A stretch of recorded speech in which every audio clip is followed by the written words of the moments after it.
The future king and his wife, known as the Duke and Duchess of Rothesay when north of the border, appeared delighted during their engagement as they unveil a knitted art installation at Dumfries House in Ayrshire this morning.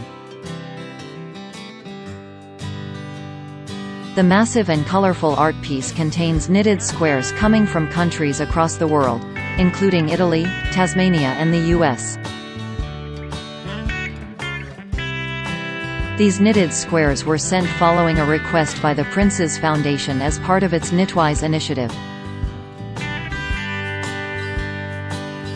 Launched in collaboration with the Joseph Ettedgui Foundation, this project aims at showing how knitting is a sustainable craft form that can be used as a tool for mental well-being.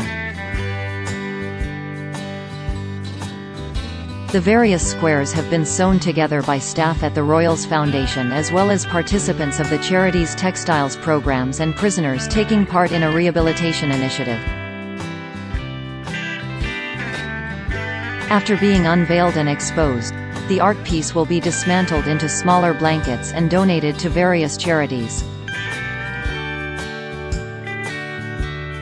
This project brought together Prince Charles' work in favor of sustainability and the use of renewable fibers as well as his efforts to keep alive traditional craftsmanship. During this morning's engagement, Prince Charles donned a kilt while Camilla wore a green ensemble including tartan motifs. Their royal stay in Scotland continues as the Heir to the Throne's Foundation has seen its CEO, Michael Fawcett, resign temporarily in the wake of cash for honours claims.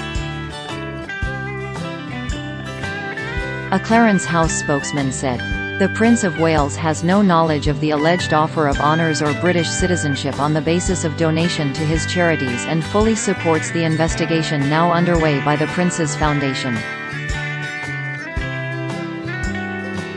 The Scottish stay of Prince Charles and Camilla also comes as more than half of Scottish people aged over 16 have spoken against holding a second independence referendum by the end of 2023, in a major swipe at First Minister Nicola Sturgeon's plans. Research for the pro-UK campaign group Scotland in Union found 52% of the polled said not to back a second referendum in the nation within the next 2 years.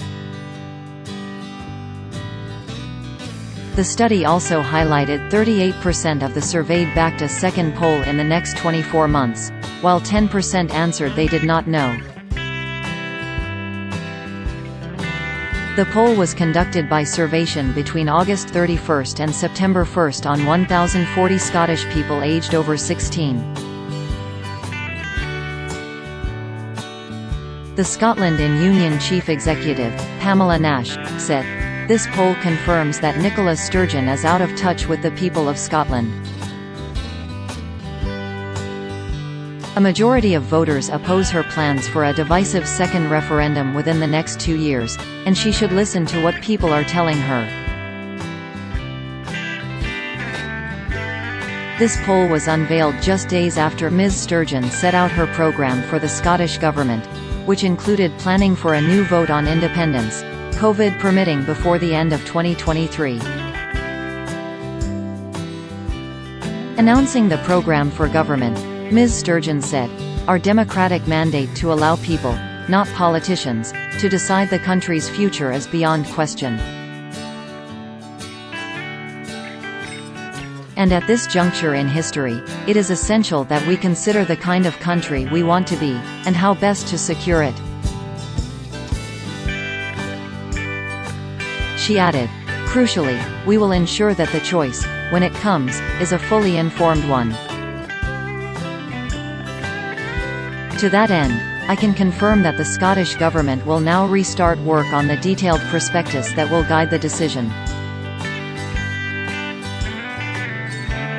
On Sunday, during the SNP's National Conference, which begins tomorrow, there will be a session on the draft referendum bill scheduled. Prince Charles and Camilla will meet Ms. Sturgeon on October 2, when they are set to accompany the Queen to Holyrood. On the day, the monarch will address the new session of the Scottish Parliament, with the ceremony focused on paying tribute to local heroes who behaved outstandingly during the pandemic. Related articles. Prince Harry's interviews make it harder for royals to trust Duke. Prince Charles poked fun at star-struck presenter after interview. Queen Elizabeth II delighted by MP's comments about her legs.